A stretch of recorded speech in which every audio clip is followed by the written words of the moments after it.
This is the GPL podcast from GopherPuckLive.com. This podcast is sponsored by Jerry Peters and First Class Mortgage. Our expertise, your peace of mind. Visit us at firstclassmortgage.com.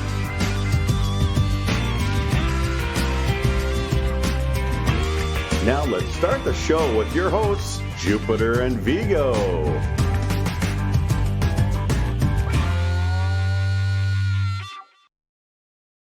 Good evening. Welcome to the GPL podcast, episode number 206. There he is, Viggs. I'm disappointed again, Viggs, and I'm not disappointed in you. I'm a little angry at the team, but we'll leave. I'll try to stay calm for now, but I'm not very happy with the result this weekend. But how was your week? It's going okay. We got a full hour ahead to talk about this. It was not the weekend we were expecting. Mm-hmm. I think going into the weekend, we had talked on the podcast. This is really an important weekend for the pairwise. You cannot have bad losses if you're going to be on the bubble and expect to get favorable comparisons in the pairwise. And you know what? Maybe they ran into a hot goalie. But boom goes the dynamite. A loss drops you from 8 to 12, and it's going to be a tough stretch now for the rest of the way. Well, we'll get more into that, but we've got another first-time guest again, Viggs. Talked to him in the last couple of years. We got to get you on the podcast. Just hadn't had a chance, but we got Chris Long coming on. I'm pretty excited about it. What do you think? I'm pumped. Big hockey fan, Chris Long. He is a big hockey fan. Well, let's bring him in right now. Here he is, Chris Long from KSTP Channel 5. Gents. Television. How you doing, Chris? I'm excited. Episode 206, you said? That's my lucky number. That's what I wore. Might hockey, actually. 206. We've had some post-game beverages at a couple of undisclosed locations, Correct. Before. And we're like, hey, we got to get you on the podcast. Got to get you in the podcast. And then COVID came, and I hadn't seen you at the bar in a while. I haven't seen anybody at a bar in a while. It's pretty well. But I'm like, okay, Viggs, I got to ask him. He'll come on. And just thanks for coming on. Happy to. No, love it. I always love when I run into you guys. I got to see Viggs with a little show prep at Bob Motzko's availability the other day. So ready to roll. And you haven't been covering the Gophers as much recently. Obviously, Vikings take precedence. And Motzko loves to say, actually, Lucia used to do the same thing. When the Viking season ends because all of a sudden the media is there. Don would make a big deal out of it. And the problem the problem with Don was the availabilities were on Wednesday. That is always the big Vikings day. Okay. That's when everybody's down there. We get the head coach, we get a couple coordinators, we usually get the quarterback. So if you're only going to be a Vikings one day, that's the day to be there. Now we could sometimes race from then Winter Park back to campus and make time. Well, now it's Tuesdays, which is better overall, but my issue is I work on Sundays for Vikings games, so I'm off Mondays and Tuesdays, which takes me out of availability. So this was actually the second time I've been able to be in at the availability. I watch them from home. I catch up with them sometimes when they're posting after the fact. So I'm there in spirit. But yeah, this was only the second time I've been there all year. But so I have been watching it's good you're catching me now because I sort of paid more attention to the Alaska series than I have anyone prior this season. Yeah. Hockey season for me begins the moment the Vikings are eliminated. I was at the Wild practice this morning for the first time in a while. I was at Motzko yesterday for the first time in a while. So as soon as the Vikings bow out, then my hockey season begins. And that's kind of the way it is for a lot of media, Viggs. We start to see more Star Tribune people at the games, and things just kind of perk up. And this time, it's not a good time after I'll just say it was a crappy result to the weekend. Great, okay game one, game two, just not acceptable. I'm ticked off.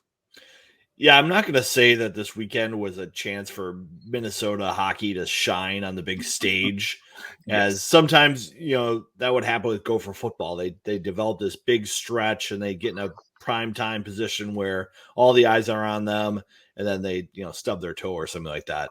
I think this has been kind of the back bubbling story for Gopher hockey for the last couple of years, where a team just doesn't have the consistency to be a top team in the country, like a lot of people who follow Gopher hockey expect them to be. And when they're not at that level, a lot of people just kind of tune out.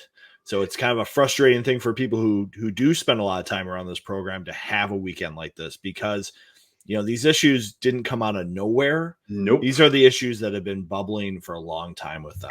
And could you say it even goes back even further, Viggs? And Tim Hapke was commenting before we started here. I would just love to have a normal year for once, he says. And really, since Holy Cross, when's the last time we had a normal year? I mean, that was kind of the beginning of what was that type of result. We're getting a lot more, what? Maybe this is the new normal. Parody. Well, I was going to say, I think that's part of it. Just in my time since I've been exposed to college hockey, when I moved to Minnesota in 1997, and the amount of parity now compared to then, I mean, I covered some pretty brutal Minnesota Duluth teams back then. And if you'd have told me where they were now, I'd have called you crazy. Throw in St. Cloud, throw out the fact that, Ohio State has gone from being basically nothing to being very good. Penn State's doing their thing, and that's just the Big Ten. So you don't want to sign it away to parity. You can't lose to Alaska at home, period. You can't. And I'm kind of with you there, Chris. You can't. I mean, the damage it does on the pairwise. You look at the game and the score, and we'll talk about it, but what it does to the pairwise is crippling. And that's what Viggs, that's what you've been talking about for a long time. I know you're not a fan of how a bad loss affects you a lot more than a good win. I mean, if you look at it, Minnesota losing to Alaska Fairbanks, that's a bad loss. But how much did Alaska gain, really, by beating Minnesota? Did they go up a ton? I wasn't really focused on Alaska because I feel they were like in the 30s. I could go back and look at my tweet and figure it out. Because previously, but if you look at the other thing, like Ohio State beats Notre Dame, that did nothing to their pairwise. I was talking to our good friend at from Ohio State, Paul Caponegri, and he said, "What the heck is going on with this pairwise? Minnesota loses Alaska, they go 8-12. Ohio State beats Notre Dame, and they don't do anything. They stay the same. What the heck?" And that's definitely what pairwise is like if you beat a decent team, good job. That's what you have to do. But if you lose a bad team, good luck. You're going to drop. It's frustrating. Chris, you mentioned Duluth there. Up in Duluth, you're a Washington, D.C. kid growing up, weren't you? The Metro. Yeah. The Metro. Yes. It's not the only one. It's not the only one I have in here, but it's the one I always set up in front of. I grew up outside of D.C. How were you exposed to hockey? Was it the Capitals for you? Yes. They finally started to get good for the first time in their existence when I was about 10 years old, and I just was hooked. I loved it. What was amazing is there were only probably maybe 10 to 12 games on TV each year. Right. So combination of things. Whenever it was on, I would be watching and I would be into it, and I'd be waiting for it all day when I got home from school. But we went to a lot of games. Tickets in 81, 82, 83 were not that hard to get. And then they got good, and sort of the town, they sort of went to the next level. And obviously they're in a completely different stratosphere now where, youth hockey has taken off as a result of what they've done. I'll spare the long story. The moment I fell in love with hockey was the Miracle on Ice. I'm 48 years old. Anybody my age that's a hockey fan will probably point to that. So that sort of led me to the Capitals, and then I went from there. Well, that makes sense. And then through your TV career, like you mentioned, you get to Duluth, and all of a sudden, is that where you kind of learned, what's this college hockey thing? What's this high school hockey thing? Yeah. Well, yeah, because growing up in DC, I played club. There were no high school teams. We traveled up and down the East Coast my entire high school playing games. All of DC, there were probably only, at the level I played, probably only 4 teams and 3 or 4 rinks. And then I played club in college. But yeah, it wasn't until I knew college hockey was out there. Like I remember my one buddy that had cable when I was 15 went and watched the Minnesota Harvard game.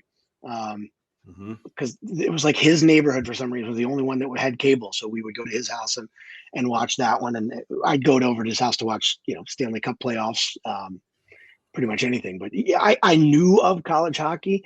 I knew who the best 10 players were any given year, but no, I couldn't have found St. Cloud, Duluth, or anybody, anything west of Pittsburgh, you name a college hockey team, I wouldn't know where it was. Then you get to Minnesota, you're exposed to it. It drags you in a little bit. It is quite a different, I would say the college hockey fan, we're a little bit different. Obviously, there's a lot of animosity out there, but there's also that collection of we're all kind of college hockey fans together as well. I said that's kind of the only difference there is. Maybe some. I mean, obviously, there's a lot of animosity, but I know Vigo and I can count many fans of other schools that we're good friends with that we just love the sport of college hockey. And everybody just kind of finds a way, other than North Dakotans who just want to be on their own, but everybody else gets along. You see, guys, Chris gets it, doesn't he? The thing is, opposed to it. Well, being in Duluth was a good indoctrination because, first of all, Duluth is an amazing sports town. They love their high school sports. They like the summer league baseball team that they used to have in the Northern League. They used to love that. But UMD hockey was king. It was the number one sport in town, and it's. I always wondered when a lot of the guys from up north would commit and come down to the Gophers, and I always just, in my head, the only thing I could, of course, the prestige and the history, but they were on TV every weekend. Even in Duluth, and the Duluth games weren't. That tide has turned a lot, and Scott Sandlin's done a pretty good job of closing the borders, so to speak, up there. Mm-hmm. But it is the number one. You are the biggest fish in a medium-sized pond up there, and it's an unbelievable atmosphere at the games. I mean, every college hockey game is usually a pretty good atmosphere, but the deck, when I was up there in the 90s, the teams weren't that good, but just the atmosphere was incredible. And there's something to be said for being at a small town and knowing that you are the biggest show in town by miles.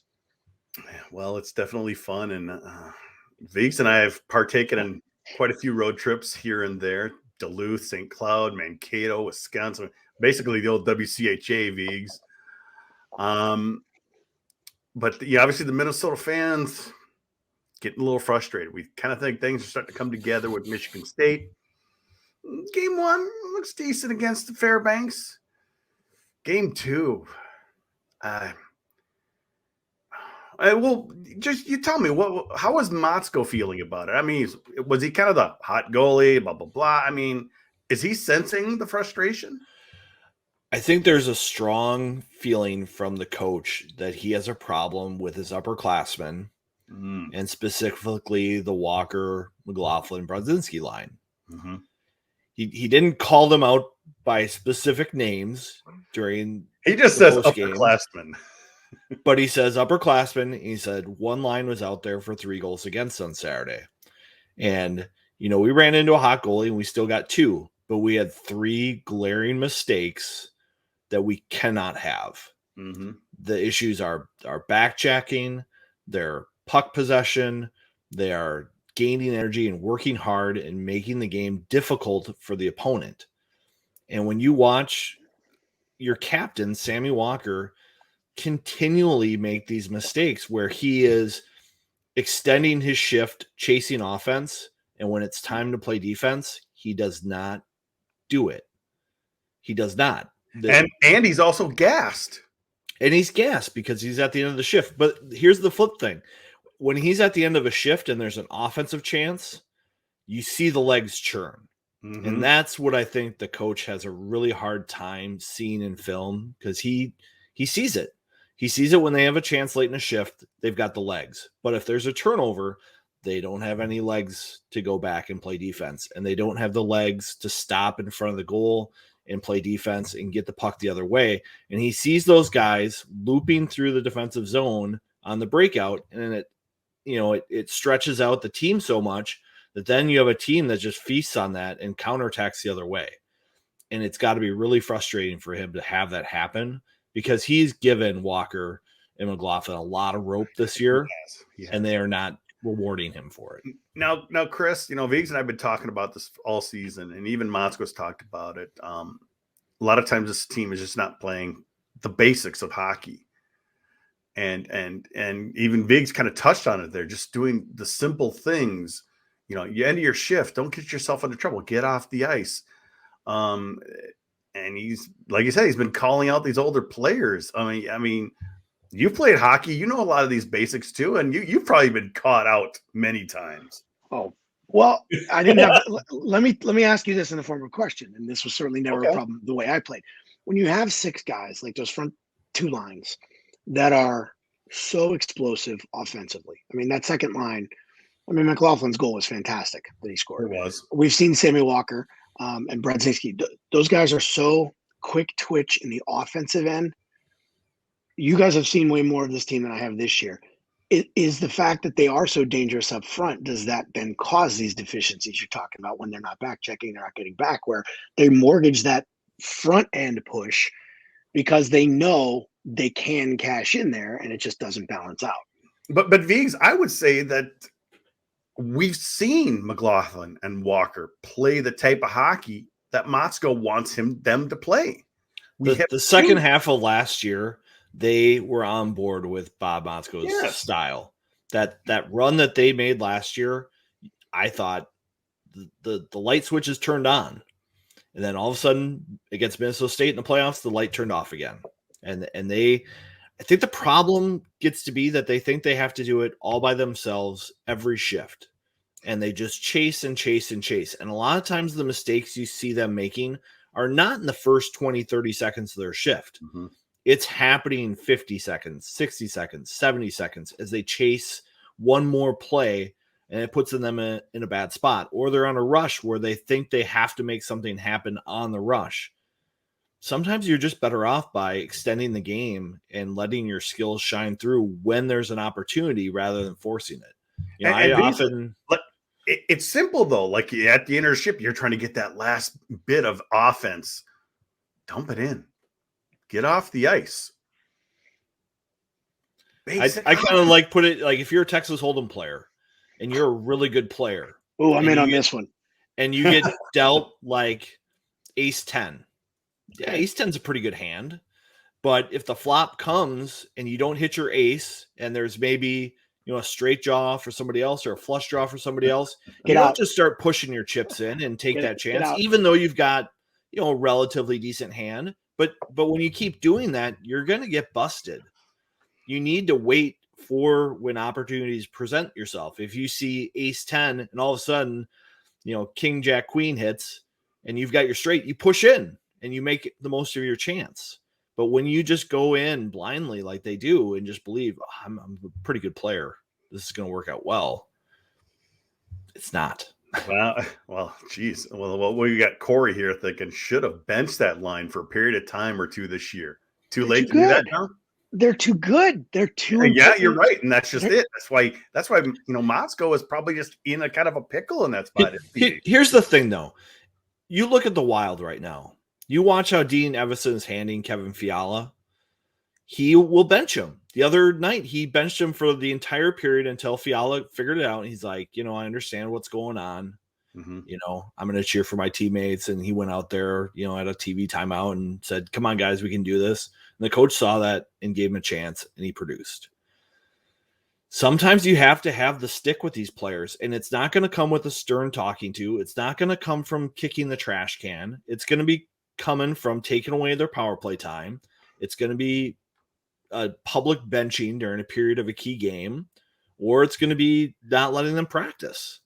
Those are the ways you get their attention. But to be honest, we don't see that. And we didn't see it with Lucia either. He just kind of refused to, publicly shame or do that type of discipline, afraid he would lose their superstars. So I think that's why Motzko might be kind of in a pickle, because he knows this is Minnesota. He can't really be the same kind of coach maybe he could do at St. Cloud.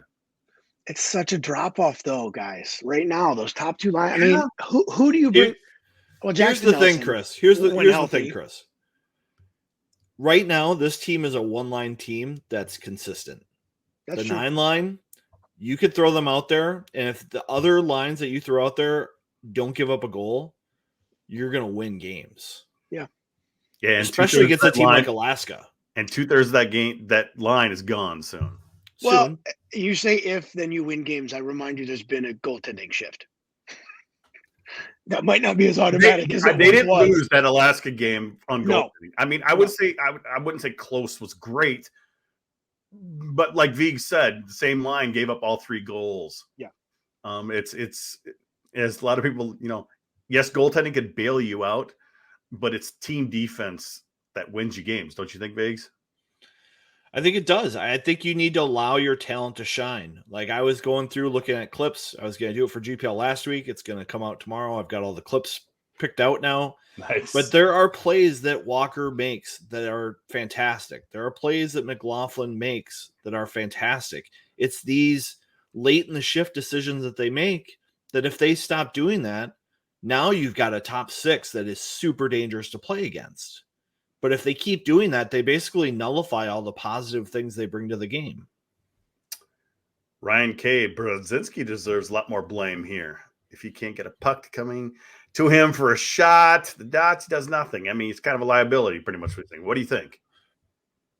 I mean, for me, I don't think he's the problem with the line. I don't see him making the mistakes late in the shift. I mean, he what the problem should be is like if he should just come off at 40 seconds and let somebody else play with that line for the next 40, and just send a message to your line mates, be like, hey, we're supposed to be off in 40, 50 seconds.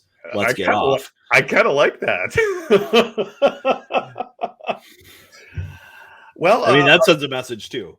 A familiar face is back with the team, Mr. Long. Sam Rossini played 4 years, and all of a sudden he's back out of nowhere. Was any of that mentioned today at Motzko's availability? Do either of you, did he say anything? He was yesterday, and that popped today. But That's right. When I saw the email, Viggs, I saw the email pop up in my. I clicked it. And I went, "What?" Fine player, just very. Yeah, I don't know the details of how it away a little bit on Instagram a couple days ago. McLaughlin said, "Nice to see you back." And so everybody thought when you see Sam Rossini back in the locker room, especially in the era of COVID, he's probably back on the team. And they just needed some depth. Bob didn't talk about it. I asked him, is there more disruption coming? And he says, no, everything's good going into this next series in terms of everybody being healthy and testing negative for COVID. I do think Bob maybe learned his lesson with testing all the players that Monday. If people aren't symptomatic, maybe not test because they don't have to. So what does Rossini bring? He brings somebody who's comfortable in the locker room. Does he bring that factor of putting Denman back on the bench? I think it's just depth. You just need to be able to practice. When you lose guys to the Olympics and you lose guys to COVID and you lose guys to injury, Kester has had some shoulder. Yeah, Kester's had some shoulder injuries. So you just got to be safe there. And there's somebody there who's familiar with your programs, familiar with your systems, knows how to practice. He's a guy. What has he been doing? Do we know? He's been working for like an investment company, desk job. So he went in the real world. I know that, but it's not like you're in game shape, and that's kind of Chris Long. You got any eligibility left? Maybe we can get you on the team. I do, but I'm not going to help anything. If you just need a guy, I'm classic, just a guy, and I always have been, even when I was in top form. Viggs, do we know anything about Boynton? I mean, wasn't even addressed last week. The whole controversy of bringing in, I can't even think of his name right now. Bartoskevich. There, jeez. Ended up dressing, was cleared a couple hours before the game Friday, because the game would have been canceled if they couldn't dress 2 goalies. It was just a whole debacle. They were lucky he got cleared, I guess, right on time for lineups to be announced. He was on campus Wednesday, ready to go, and it just took compliance a little extra time to get him clear, so he couldn't practice. Even though he's here Wednesday and Thursday and Friday, but I don't know. I asked Bob what he wants to tell his goalie room about being prepared and ready and giving preparation to the team, and he kind of danced around a little bit, saying, that's his goalie coach's responsibility, and they should have their light bulb on and be ready to go because there's minutes there. And he said, there could be another goalie getting a chance. And I don't know if it's going to be Boynton if he can't practice. Yeah, Chris, this whole Boynton thing's been really strange. He's had some surgery on some. He had the deviated septum. Septum. He collapsed at a game last season, Leagues, at remember that his juniors. This season, he's slowly getting back after some surgery. Now, Viggs, what was he sick with? The flu? Not COVID, apparently. it's been really strange with Boynton because he was supposed to be the next guy. Yeah. Everything's strange though now. I mean, everything's just yeah. Look at last week. I mean, last week from Monday to the final horn Saturday is just sort of where we are, and definitely college sports. Pro sports, it's at least a little more transparent just because of the nature of it. It's weird, but you know why it's weird. College sports across the board is weird because sometimes you have no idea what's going on behind the scenes. Yeah, that's definitely the case. And, and the only reason Rossini could come back is the extra year of eligibility leagues. That's the only way they can get him back on the team. I don't know what year anybody is anymore. I had to ask. I was doing a story at Bethel, actually, during the football team. And I asked one of the players, I said, what year are you? He goes, you're asking me the question for eligibility wise. I'm a junior. He said, I'm not a junior, but to answer your question, I'm a junior. Look at on the volleyball team, Taylor Landfair was the Big Ten Freshman of the Year last year. Barely played this year. Will be a freshman again next year, eligibility-wise. So she was the Big Ten Freshman of the Year 2 years ago and will be a freshman. I it was easy to add Rossini back on, but I actually added him. It just says Senior 2X on the roster on Gopher Puck Live. I don't know what else, but listed as grad student, I think, on the bio officially. If I saw it, I think that's what it was. Or financial advisor. He's going to be working with LaFontaine on how to invest that $750,000. Mm-hmm.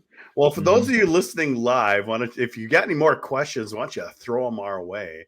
But first, we need to head on over to our sponsor. Hey, fellow GPLers, Jerry Peters here from First Class Mortgage. Have you refinanced your home in the last 12 months? If you haven't, chances are you should. Record low interest rates and skyrocketing home values make this the perfect time to remove monthly PMI while improving your interest rate at the same time. You can also use the equity in your home to finance those home improvement projects. Or you can consolidate high interest rate credit cards into one new low monthly payment. To hear more, call or text me today at 612-940-3291.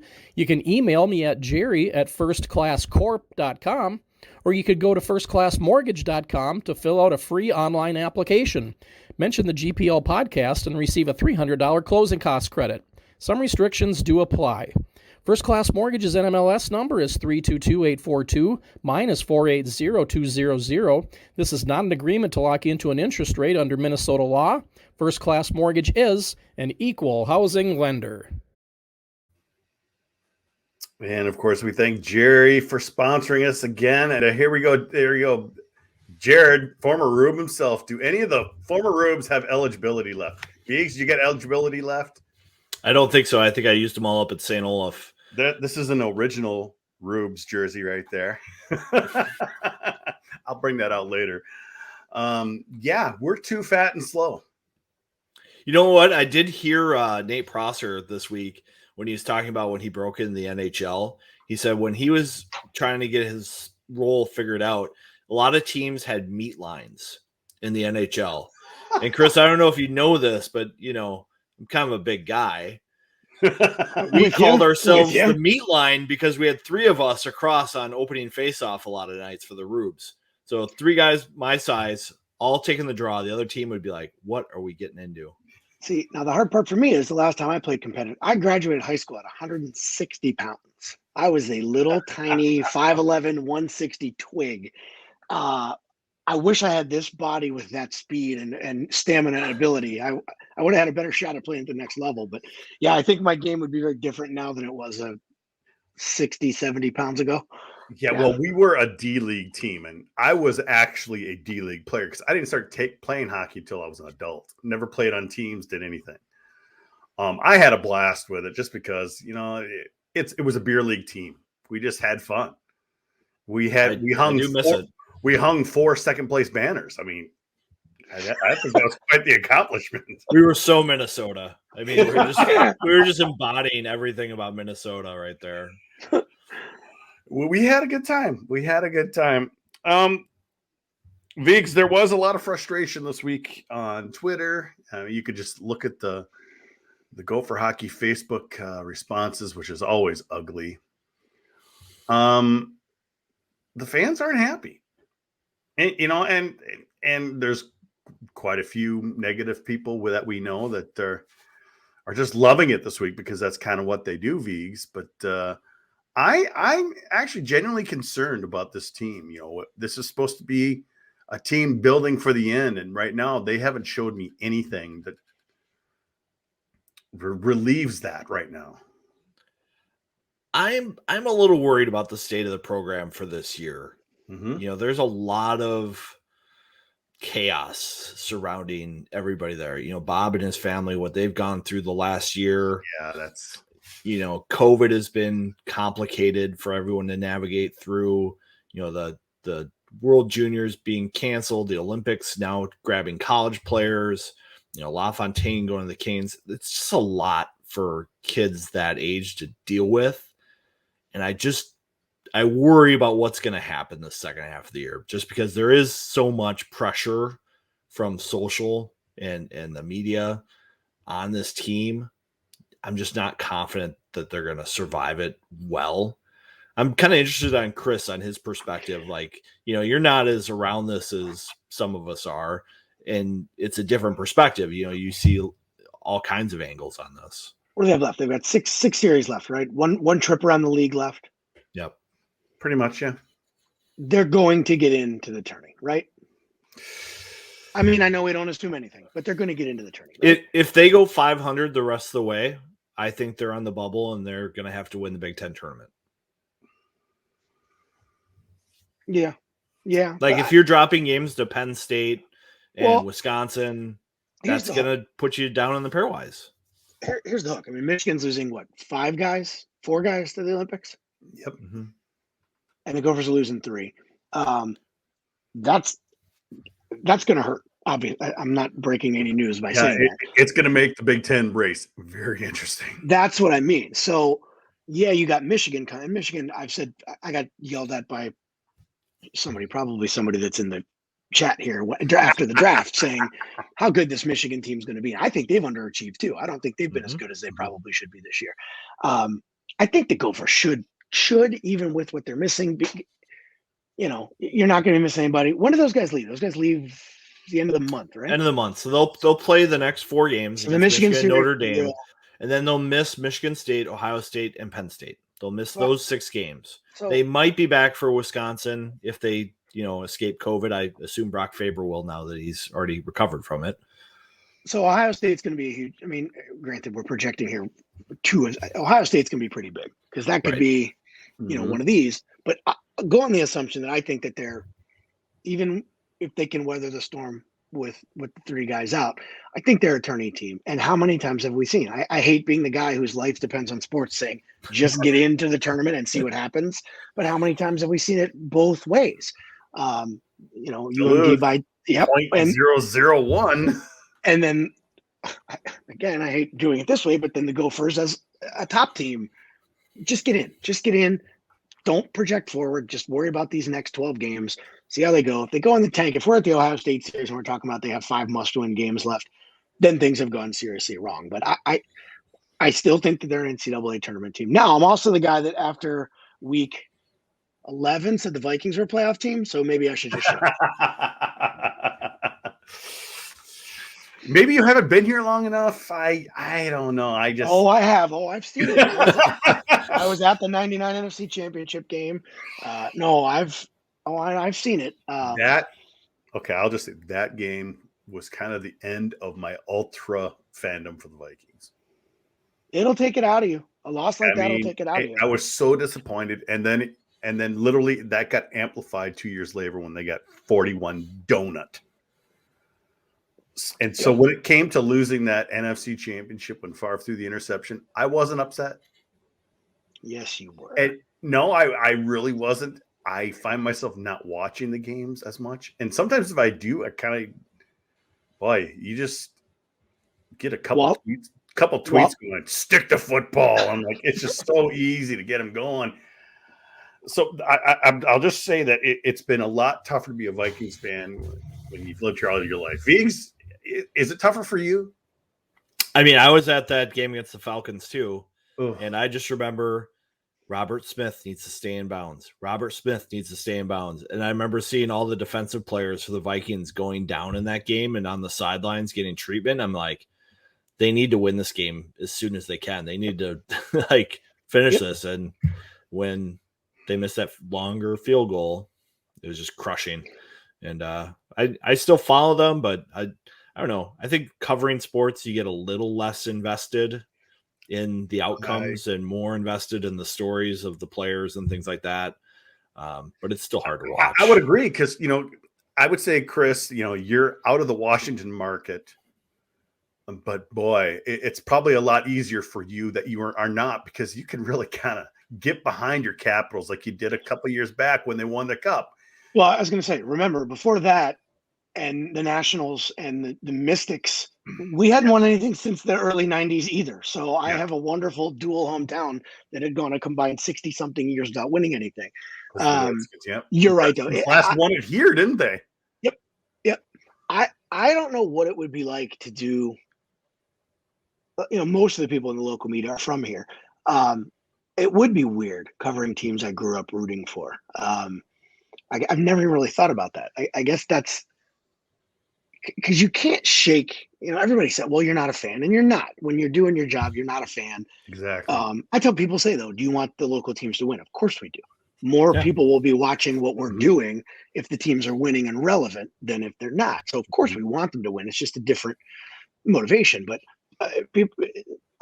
I've never thought about that. It would be very different if I, say right out of college, hardly removed from being a childhood sports lunatic for these teams. If I had to jump in and cover them, that would have been a very different experience for me. I never really thought about that. I mean, Viggs, for me, I used to be able to sit down on a Friday or Saturday night and watch it on TV, and I would yell and cheer and score. I find myself not doing that as much anymore because, we've been covering the team for 15 years at the arena, meeting the players, meeting the coaches. It is kind of a different deal when you're meeting the team that you love the most and that that's your deal. Yeah. And interest in the Gophers goes up and down a little bit. Does. So it is more fun when they're doing really well, and, spending the time at the availabilities that I can and at the games I can, asking questions that I think fans want to get answers to. I think fans want to hear what the coach is going to do about the Walker line. I think fans want to know what's going to happen with the goalie position moving forward. And, you just try to learn what are the ways to ask those questions that are going to get a real response from a coach, rather than, so you think about making a goalie change? You think about benching your starting quarterback? How mad are you with Walker? Those questions are not a particular person. Come on. No, just does fine. He sometimes gets a little pointed with his questions. Chris, we have a long thing going on with Jess and Bob and some of the questions he asks. Sometimes Jess gets a little quick on the trigger. And one of my favorite things at the Vales is when Jess will answer the question and you just see the Bob reaction. And he just waits, and I'm always standing over on Jess's side, and I'm kind of like. Well, hold on. It's like that iPhone commercial where it focuses in on Jess and you go into the blur. What if I am this last week? But I still have this queued up from last week. A Motzko reaction to a Jess question. I wish there was one less mistake tonight that we weren't talking about right now. Can you give us anything on Walker, injury, disciplinary, anything like that? Just curious. You're crazy. I mean. So that's the look. I just did that. I just went. That's a hard time, and he's a great sport about it. And Jess is an amazing, not just college hockey reporter. He's an amazing reporter who did it as a side gig for a billion years. He and Bob go way back, so they have a relationship that a lot of us don't. He has a relationship with Bob that a lot of us don't. Yeah, we have fun with it because sometimes Jess gets a little blunt there, and then he looks at Vigo and says, "Are you crazy?" Every beat has usually one that will be. Well, look what happened in Edmonton. Was it yesterday? The Draisaitl. Oh, that was it. Yeah. Well, goodness, that guy, from what I understand, is a jerk. Like that wasn't just a blunt. What do you line mean? of He's a questioning. Hall of Fame guy. Like there's one thing to be a blunt line of questioning where you ask a question that has to be asked. There's another one where you're doing it just so people hear you doing it. Mm-hmm. There was a Vikings reporter in town that takes a lot of heat for the way he asks some questions. I don't think that they're necessarily unfair or blunt. It's just how he phrases his questions. That dude, Bob, is that a Bob in Edmonton? Is that the guy's name? I don't recall. The guy interviewing Draisaitl was clearly wanted to let his readers, viewers. Why are you so pissy? Why are you so right? Wow. Right. See, that's why we like our Vigs here. Vigs, you're always pretty delicate and kind of get around.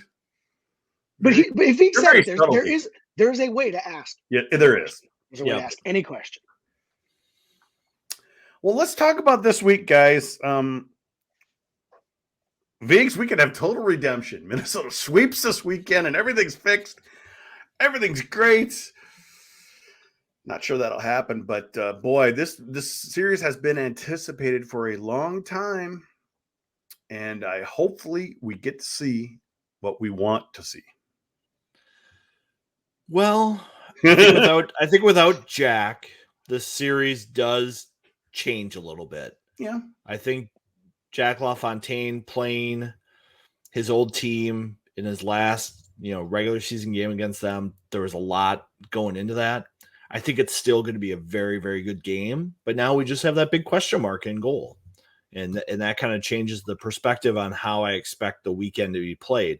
I think if Minnesota comes in playing a high flying game, like we're going to expect in this series, you got something else coming. I think the coaches are going to be on this team about playing responsible all week. Now, the big question in my mind, do they actually do that?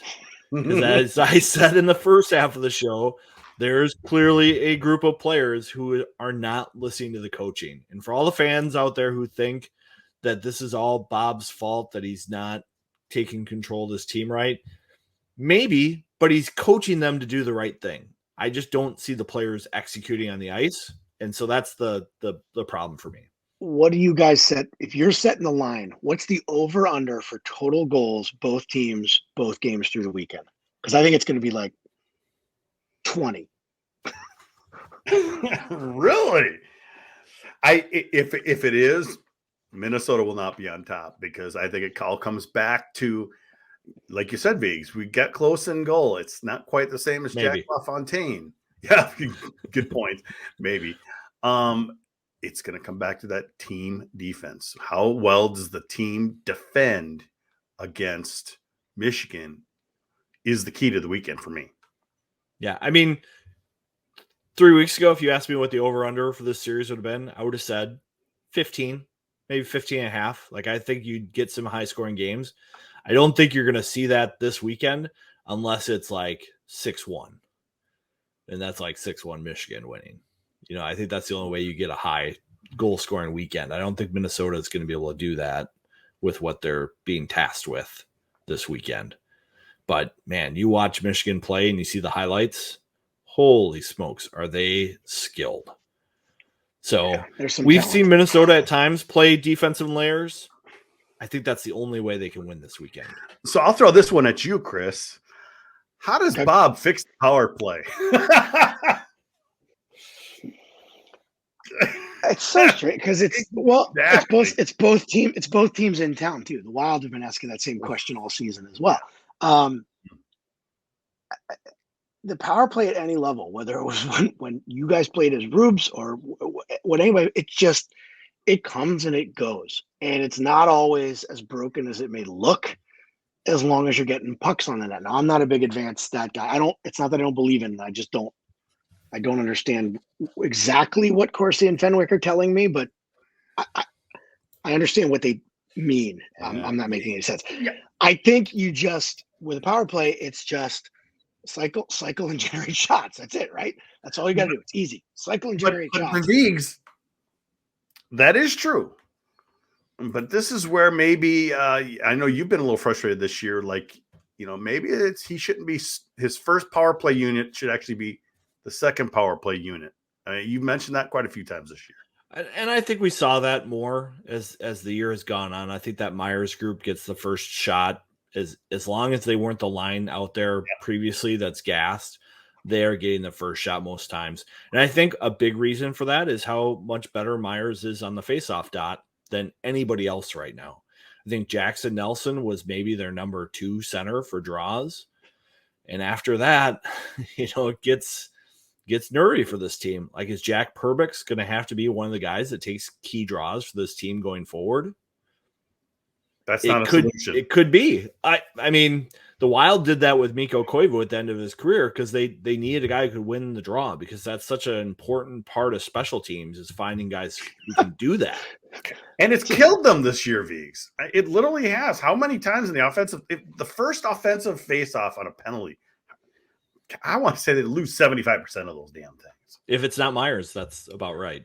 Well, then they need to borrow a move from my second sport, lacrosse. There is a position in lacrosse that is referred to as fogo. Face off, get off. There are guys who will be on scholarship in Division I teams who will go out there, they'll win a face off and run off the field and sub out for a midfielder.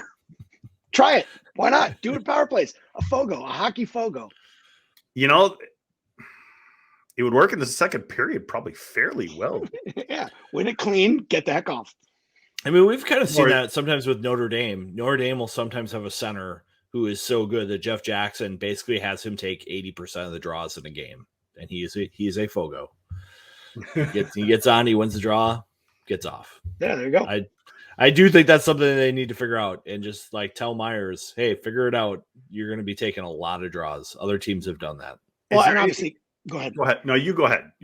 Obviously, conversely, I mean, I think that might be more likely for a PK situation where, if you're winning draws consistently on a penalty kill, it's probably going to help you more than, well, I don't know. I guess it's 50-50. Yeah. Go ahead. Never mind. Save me for myself. I just logicked myself right now. Well, you're not wrong, though.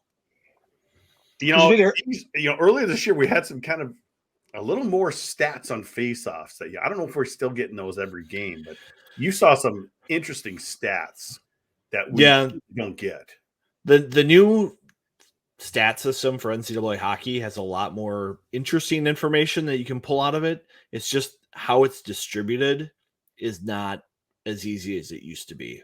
And so all the things that rely on the stat program from the collegehockeystats.net guy, that's all gone away. So this new system has some different things to it, but it's just not clean enough to get information out of. So we're looking at the stat sheets after the game, and it does divide draws up by power play, penalty kill, even strength, etc. So you should be able to get that out of there, and I bet the teams know. Yeah. Because, we would say that for years. Sure, they might be 50-50 on faceoffs, but what are they on faceoffs in the offensive zone, on the power play, in the defensive zone, on the penalty kill? I mean, where are they on the important? I remember the Wooger used to talk a lot about, you're winning faceoffs, but there are key times of the game where you need to win a faceoff, and you're not. I remember Wooger always used to harp on that on TV. It's like a different category. There should be like a Corsi close for faceoffs. Like you should be able to just draw up some analytics for when is a key faceoff and just track those. Yeah, like up a goal or two in the final 4 minutes, defensive end faceoff. Yeah, I mean that's really when you need to win one. You don't need to win one after an offsides all the time. Who cares? Right. But what are your thoughts on this weekend, Viggs? I mean, it's so hard to predict anything because they're going to play good one night. You just know it. They're going to go out and blow them out. One night, I think they're going to play pretty well. I'm not as concerned with the Myers power play group as everybody is. I think they got 15 shots on their chances on the man advantage on Saturday. Like they were getting pucks to the net. We saw Nyes and Lucius doing jam plays around the goal. I think if they do that against Michigan, they're going to be okay. I think what Alaska is really trying to do is trying to take away those shots around the dots, which is, I think, a spot where Minnesota has been really dangerous this year on the power play. Matsko talks about, these kills, they get a lot of film on you and they start to figure out what you like to do. You got to do something different. And so I think Minnesota just has to figure out how can they generate offense from below the goal line a little bit more, and how can they maybe get some offense from their point player. So Jackson Lacombe, Mike Kester, they got to figure out ways to get pucks on net through traffic. I think if they can do those two things, the power play will be okay.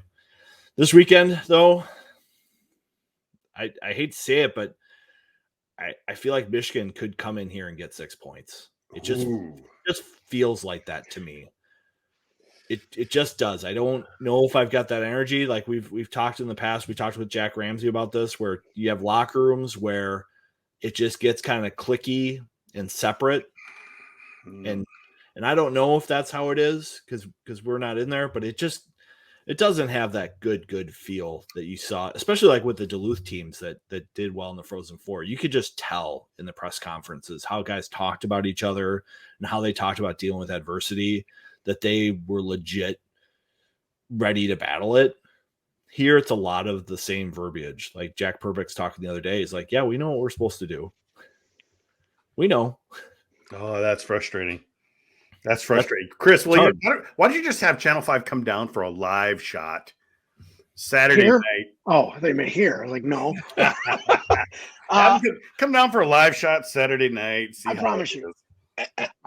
Someday I do hope to have the Sunday to Thursday job. If that happens, I might buy season tickets. It kills me that I'm always 7 blocks away and I know some guys chained to the anchor desk. We know some guys. Maybe take Joe Schmidt out. You never know. We got guys.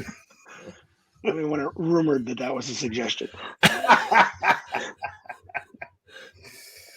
We need a hockey guy as a lead sports guy in town. We just don't have that. What's the deal? I'm trying to think over the time I've been around. You know, we've had Dave Schwartz on this podcast. He's a hockey guy, but big time. Yep. Yeah. He actually played a decent level of juniors too. So he's got me covered there too. Media game. I keep saying the Wild threatened to have one last year and COVID blew it up, but I keep saying it'd be fun. I don't think we have any goalies though. Deutsch is a goalie. Deutsch is a goalie. Like I said, I don't think we have any goalies. Wally Shaver's a goalie. He still plays. That would work. That would be fun. Gorg. We get Kevin Gorg. Oh, Gorg. Shaver and Gorg with Deutsch there just in case of emergencies. Yeah, he do the towel in the jersey and just sit on the bench. And yeah. Eat some bison pastrami from Northern Waters. I mean, it'd be great. Work the door. Yeah. Yeah, we need more hockey guys in town, but that's why we like Kevin Young, because you're a hockey guy. And I'm not from here. I'm not even one of you. Doesn't matter. You're a hockey guy. I tell everybody. You're a smart ass just like the rest of us. Now that I am. That I definitely am. Yes. Oh, boy. Well, Viggs, I cannot pick 6 points for Michigan. That would be bad, but I'm thinking at least a split. 3 points for each team. We're going, and they'll have to catch them when Michigan, loses a lot of their guys in February, and Minnesota maybe will play a little better than Michigan will with their guys out. I'm just trying to stay optimistic, Viggs. It's tough. I'm sorry to bring you down like I've done this week. It's not my intention. It'll feel so much better if they do have success this weekend, because I was expecting a sweep of Alaska in a big series this weekend, and seeing kind of how that stuff is creeping back in the game and how they're responding to it. I just worry it's not something you can just push aside and move on from. Like, this is something you have to address because it's something that pops up all the time. Mm-hmm. If this was the first time something like this had happened, I wouldn't be as worried. But when it comes around like this and you have this February coming where you're going to be short, it's hard. It's like sometimes you might have to tell your artist that, yes, I know I need you to paint the frescoes, but I need you to do it faster and make less mistakes. And Chris, really the big thing is kind of what Vigo's talked about. If that senior leadership steps up, this could be a really good team. But if they don't, it's going to be a crash and burn. I think the fear you have with Michigan is if you got to play defense, but I don't think you want to try and win a street fight against Michigan the way they can play. I think if you try to turn it into a muck and grind chippy affair, I don't think that's a great idea. I mean, we kind of saw that happen Saturday to a degree. So I think they've got to play. If there's a way to play defense without making the game overly physical, I know that's a complete oxymoron, but find a way to play defense with your feet, not with your body. Because I think if you start trying to make it a physical game, I think you're in for a long weekend. And really makes what one thing Minnesota did do last time against Michigan is they played well on the penalty kill. I believe Michigan went 0 for the weekend. They're going to need to do that again. I just want to go on record. I'm not saying that they need to muck and grind it. What I'm saying is they need to be smart with the puck. Yes. When this team doesn't have the puck, for the most part, they're usually pretty good. Like, they don't spend a lot of time in their defensive zone defending. They're usually pretty quick. Their defensemen are so talented. They can erase plays pretty quickly. They get caught in transition. They get caught taking bad penalties. Those are the things that give away the game, and that's where their focus needs to be. And just don't give those mistakes away, and it's going to be a fine weekend. I think they are totally fine with their structure in their defensive zone, and maybe a team like Michigan, engages their brain enough where they don't play poorly. Because they have seemed to play some of their best games against Michigan. I just don't they see do, it coming but this weekend. That's true. And the thing is, Chris, they could come away with and sweep Michigan, and we just don't know. They clearly have the talent to sweep Michigan. They do. If they do, and then I see the quote here, I forgot. I'm just looking at the standings. I hadn't even done the math that they do have 2 games at hand. If they do sweep, they do. Yeah, they do have 2 games in hand. That if Minnesota sweeps, they're in really good shape in the Big Ten. In everything. Although going to the Vig's theory, the good wins don't help you. Well, a win against Michigan would help a little. That would but be it's not gonna 2 good wins. I don't think it puts them over 8 though. I think it just kind of. I think you're right. Yeah. Maybe gets them back to 8. Sweeping Michigan would offset the loss to Alaska. Yes. Yeah. Which doesn't give them 2 good wins. And that's just it. Viggs, you picked them. You picked Michigan to get 6 points, but would you be shocked if Minnesota came out with 6 points? I don't think you would be shocked. If you're asking me to bet one or the other. Oh, maybe Viggs. They got to prove it to you. It looks like Viggs, you got that look on your face like they need to prove it to you, don't they? If I had to bet one team to sweep, it would be Michigan. Yeah. There you go. The more likely outcome is a draw, but Michigan. There you go, Gophers. Write that on your board. Viggs pointing, Get mad. Viggs calls sweep. Just big letters. Boom, boom, boom. Wonder if and I would be more than happy to come in there next Wednesday or whenever they do availability and have it. Yep, have him pick me. Pick me as the. That would be great. Yeah. It's fine. Well, Chris, thanks for coming on. We're going to have you on again sometime. We appreciate it. Anytime. Happy to. And like I said, remember, once the sun sets on the Vikings, I become a hockey guy again. Well, you're always a hockey guy. At heart, yes. Yeah, you are. Well, we really appreciate you coming on. He's going to stay for a little bit overtime here, folks. So that's all good. Viggs, you mentioned the stuff you were working on. You want to talk about that just a little bit again? Yep, I did do the homework on the clips for Walker and McLaughlin. You'll see them on GPL tomorrow. Very, very interesting. Well, that's going to do it for this episode of the GPL podcast. We'll be back next week with our guest making a second appearance, Mr. John King. He was fun last time, and we'll recap this Michigan series. Hopefully it goes well. And then we'll preview the series at Notre Dame. For the rest of you, we'll see you next week, and hopefully it's a good week.